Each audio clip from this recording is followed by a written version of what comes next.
Firman Tuhan hari ini telah diambil dari kitab Matius pasal 25 ayat 14 sampai 30.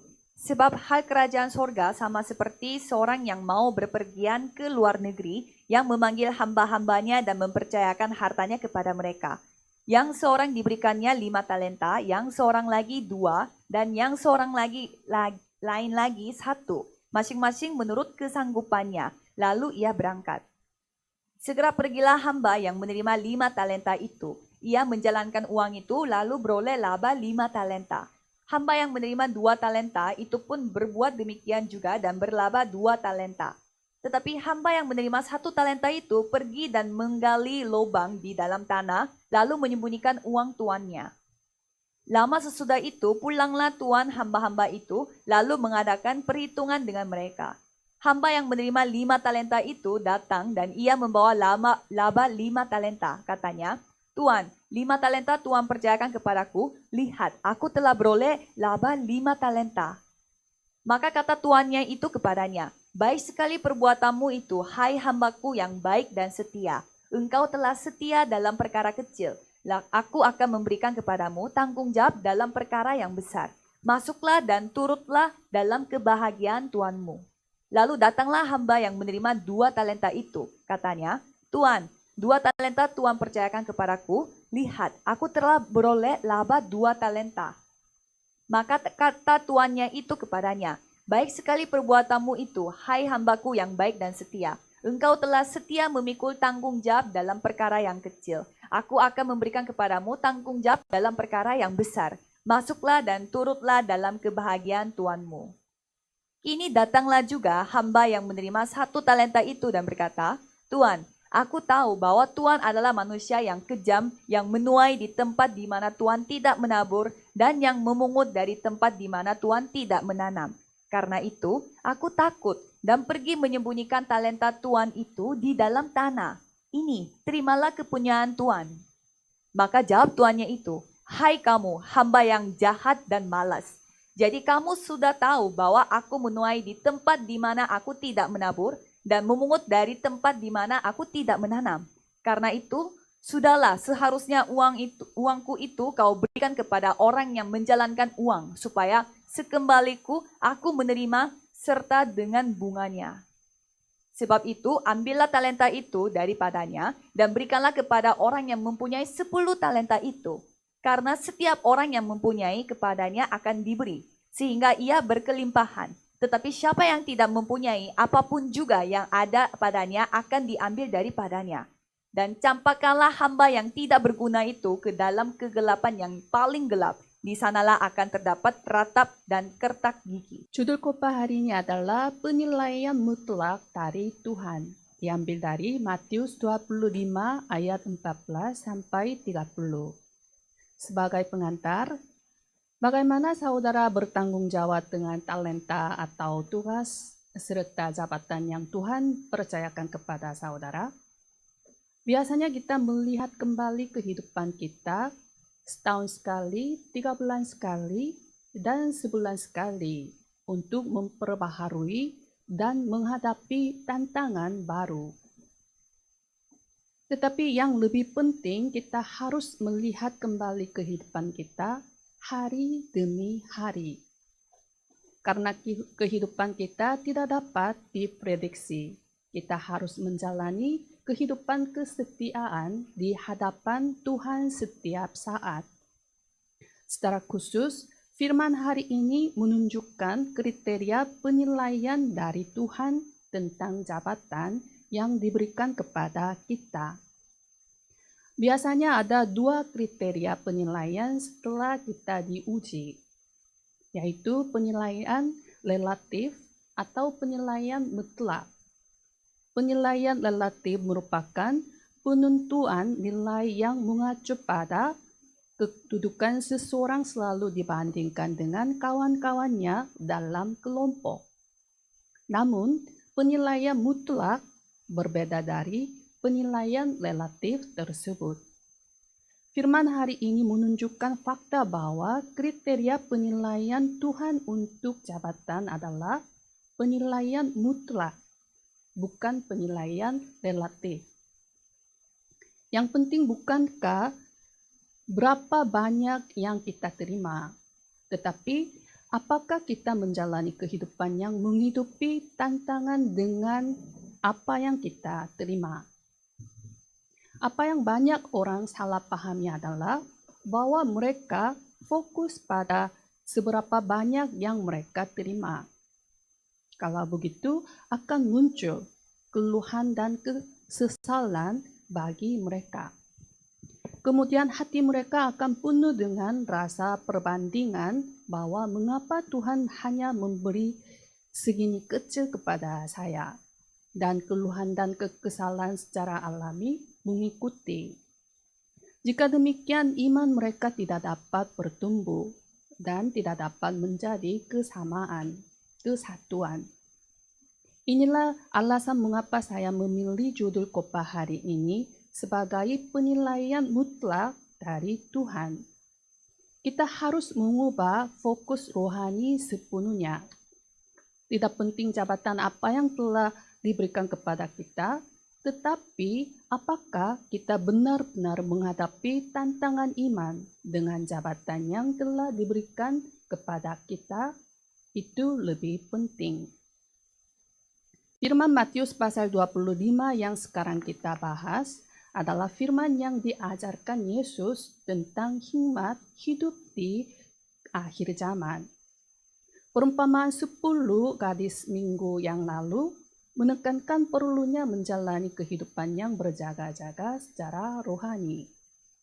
Melalui perumpamaan tentang talenta hari ini, kita harus menjalani kehidupan yang memberikan pengaruh rohani melalui jabatan yang dipercayakan kepada kita.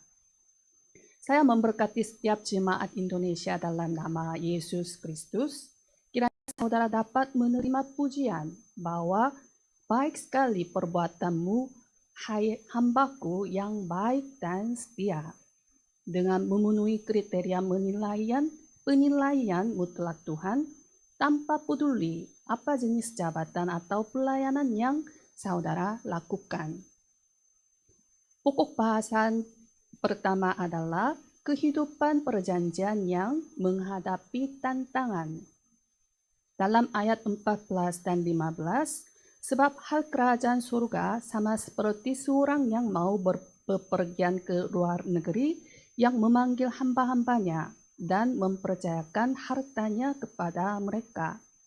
Yang seorang diberikannya 5 talenta, yang seorang lagi 2, dan yang seorang lain lagi 1. Masing-masing menurut kesanggupannya. Lalu ia berangkat.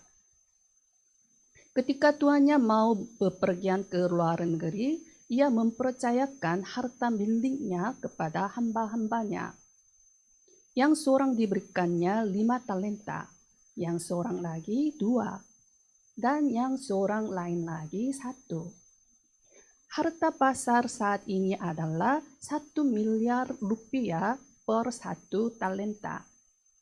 Apa yang mungkin disalahpahami ketika kita mendengarkan perumpamaan tentang talenta adalah bahwa kita tidak melihat niat tuannya.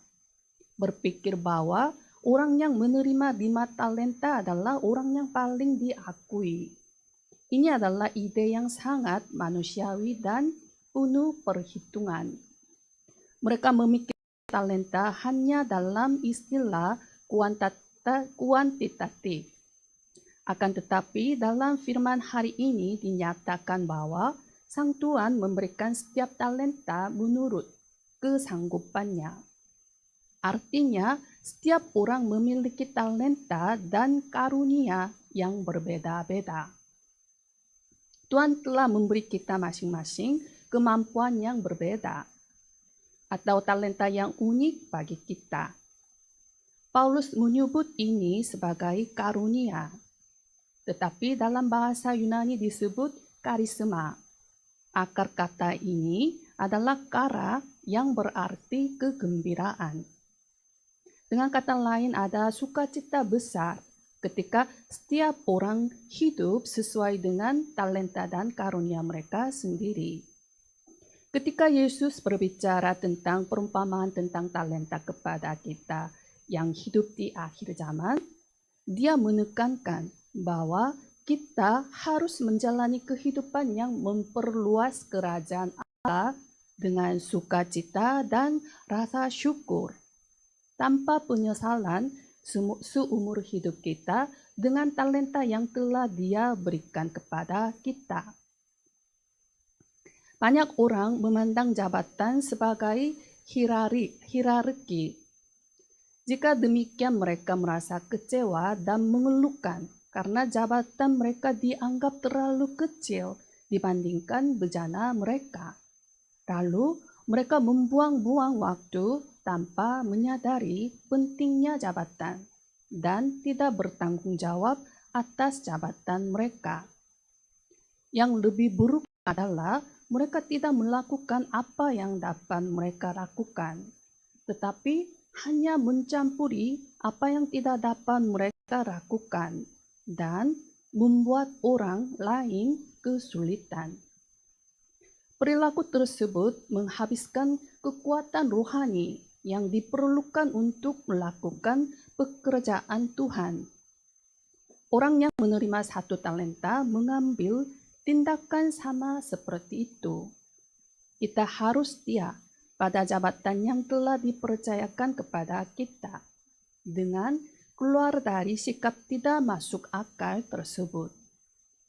Kita harus berfokus pada perluasan kerajaan Allah.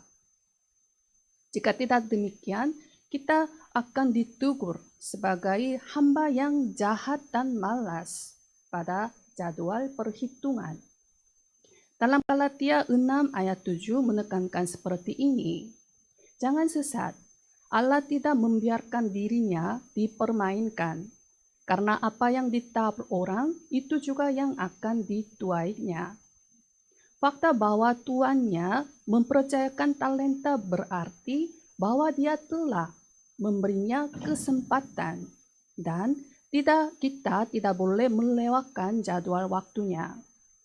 Yang seorang diberikannya 5 talenta dan yang seorang lagi 2 talenta, mereka segera pergi sesaat menerimanya. Mereka memiliki iman untuk melakukannya. Keselamatan kita diberikan oleh kasih karunia Allah eksklusif. Tetapi kita selalu mengingat fakta bahwa menjalani kehidupan yang menerima jawaban realistis di bumi ini bergantung pada iman yang melakukannya. Dalam Kisah Para Rasul 9 ayat 19 sampai 24, kita dapat melihat bahwa Rasul Paulus segera memberitakan bahwa Yesus adalah Kristus di rumah ibadat setelah memiliki kesimpulan dengan Injil. Saulus tinggal beberapa hari bersama-sama dengan murid-murid di Damsyik. Ketika itu juga ia memberitakan Yesus di rumah ibadat dan mengatakan bahwa Yesus adalah anak Allah. Akan tetapi Saulus semakin besar pengaruhnya dan ia membingungkan orang-orang Yahudi yang tinggal di Damsyik karena ia membuktikan bahwa Yesus adalah Mesias. Dulu Saulus berusaha membinasakan barang siapa yang memanggil nama Yesus. Tetapi setelah Saulus menyadari bahwa Yesus adalah Kristus, dia segera memberitakan Yesus yang adalah Kristus, yang menyelesaikan masalah setan, masalah dosa, dan masalah terpisah dari Tuhan. Jadwal waktu Tuhan adalah bukan besok, tetapi hari ini. Iblis terus membuat kita mengatakan bahwa besok atau nanti. Inilah strategi setan. Oleh sebab itu, sebaliknya kita harus menjalani kehidupan dengan segera menghadapi tantangan tanpa penundaan. Pendiri perusahaan e-commerce Alibaba, Jack Ma, pernah mengatakan tentang sikap orang-orang yang terjebak dalam gagasan bahwa mereka tidak dapat berbuat apa-apa karena mereka miskin. Orang miskin adalah orang yang paling sulit bekerja bersama. Jika mereka menerima kebebasan, mereka mengatakan itu jebakan. Jika mereka mengelola bisnis kecil, mereka mengatakan bahwa bisnis kecil tidak jadi uang besar.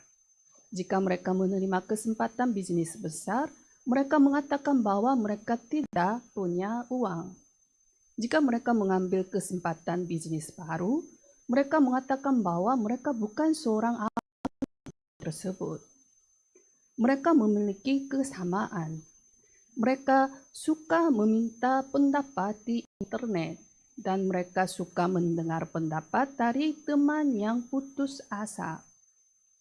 Mereka berpikir lebih dari profesor di universitas, tetapi melakukan lebih sedikit pekerjaan daripada orang buta.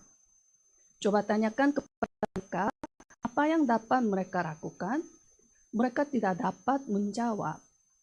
Orang miskin gagal karena satu tindakan yang sama. Kehidupan mereka berakhir sambil menunggu. Jika demikian, tanyakan pada diri saudara sekarang. Apakah saudara seorang miskin? Penekankan ma adalah untuk menantang tanpa ragu-ragu. Lakukan saja sekarang.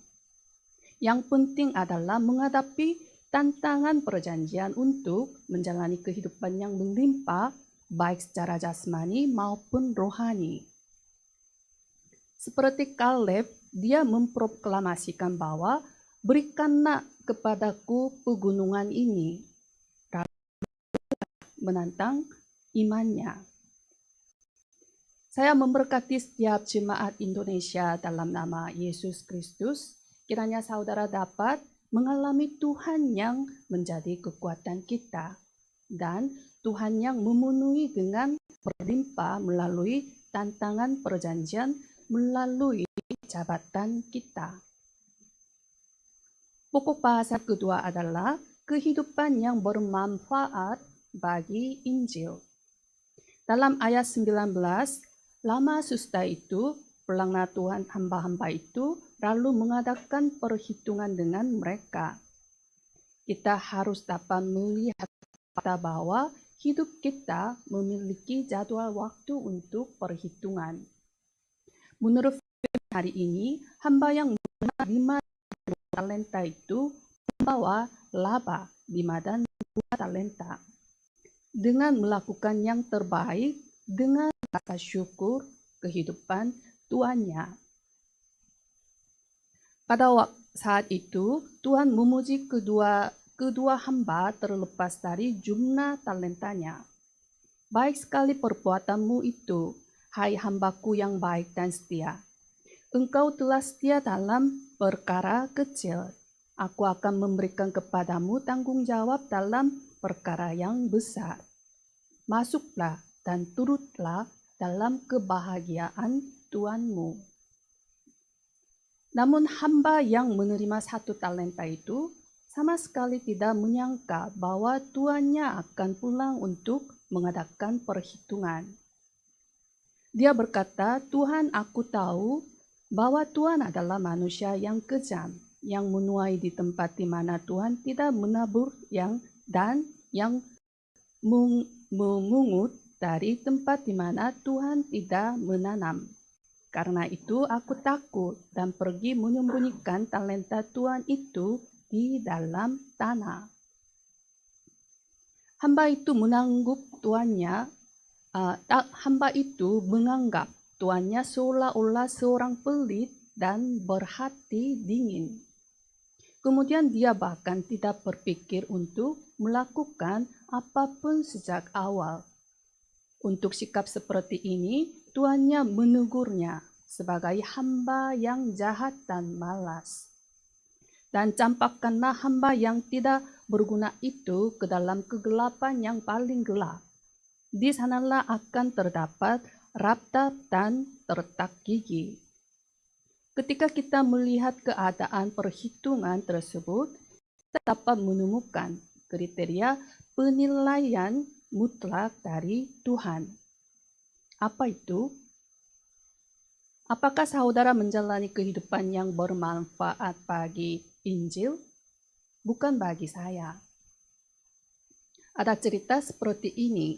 Dulu, ketika Jerman memperluas kekuasaannya, mereka membunuh banyak orang Yahudi. Seorang Yahudi yang biasa mendadak diseret ke tempat penampungan. Dia berkata bahwa saya tidak pernah berperang melawan Jerman dan tidak pernah menyakiti siapapun dan juga tidak pernah melakukan apapun. Mengapa mencoba membunuh saya? Dia mengeluh saat dia diseret. Orang di sebelahnya mendengarkan cerita ini, kemudian menjawab seperti ini. Karena Anda tidak melakukan apapun untuk negara Anda. Jadi Anda harus mati. Ini adalah kata yang bermakna.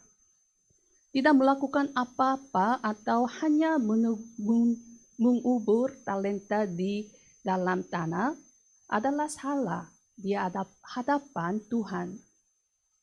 Kita dapat melihat bahwa hamba yang menerima 1 talenta itu salah paham tentang makna tuannya.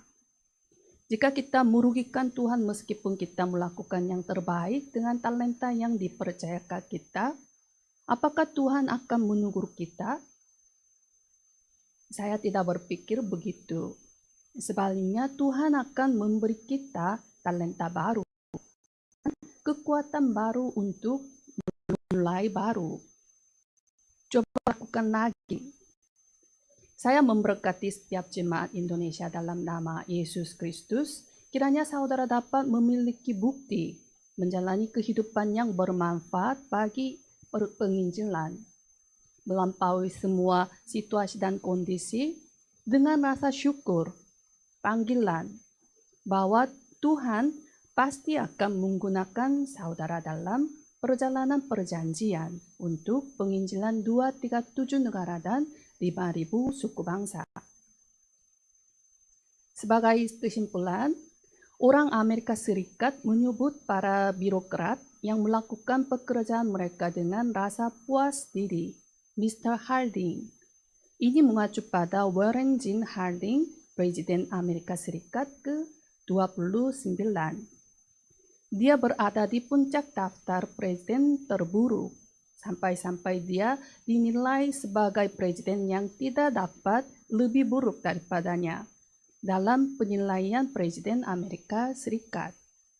Tetapi dia dikatakan konsisten dengan sikap berpuas diri setelah menjadi presiden. Dia membuat banyak janji untuk dipilih, tetapi dia tidak memenuhinya ketika dia menjadi presiden. Dan masalahnya serius karena menghindari tanggung jawab dan berbagai skandal. Oleh karena itu, kita mengacu pada sikap Harding, dikatakan bahwa para birokrat yang menunda-nunda tanpa aktif menjalankan tugas yang diberikan kepadanya disebut Mr. Harding. Kita tidak boleh menjadi Mr. Harding secara rohani di kesudahan dunia. Setan menanamkan rasa puas diri melalui berbagai saluran untuk mencegah kita memenuhi jabatan yang diberikan kepada kita. Kita tidak boleh memilih menurut apa yang benar, menurut pandangannya sendiri, bukan menurut perjanjian mimbar. Dalam 1 Timotius 1 ayat 12, Rasul Paulus mengakui seperti ini. Aku bersyukur kepada Dia yang menguatkan aku, yaitu Kristus Yesus Tuhan kita, karena Ia menganggap aku setia dan mempercayakan pelayanan ini kepadaku. Bagi Paulus, di atas segalanya, fakta bahwa Tuhan memberinya jabatannya adalah alasan untuk kasih karunia dan terima kasih. Ia juga mengakui bahwa kuasa untuk melaksanakan tugas ini ada di dalam Yesus Kristus. Saya harap setiap jemaat Indonesia berpegang pada Dia yang menguatkan aku, yaitu Kristus Yesus. Yesus Kristus yang bekerja dalam diri Paulus ini sekarang bersama kita. Kristus Yesus akan memberi kita kekuatan jika kita kekurangan kekuatan. Jika kita kekurangan hikmat, Dia akan memberi kita hikmat. Apabila di antara kamu ada yang kekurangan hikmat, hendaklah ia memintakannya kepada Allah, yang memberikan kepada semua orang dengan murah hati dan dengan tidak membangkit-bangkit.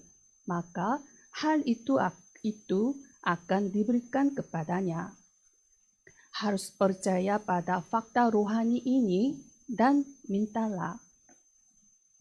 Saya harap saudara selalu bersyukur dalam situasi apapun dan berpegang pada jabatan yang Tuhan percayakan kepada kita, lalu menghadapi tantangan perjanjian.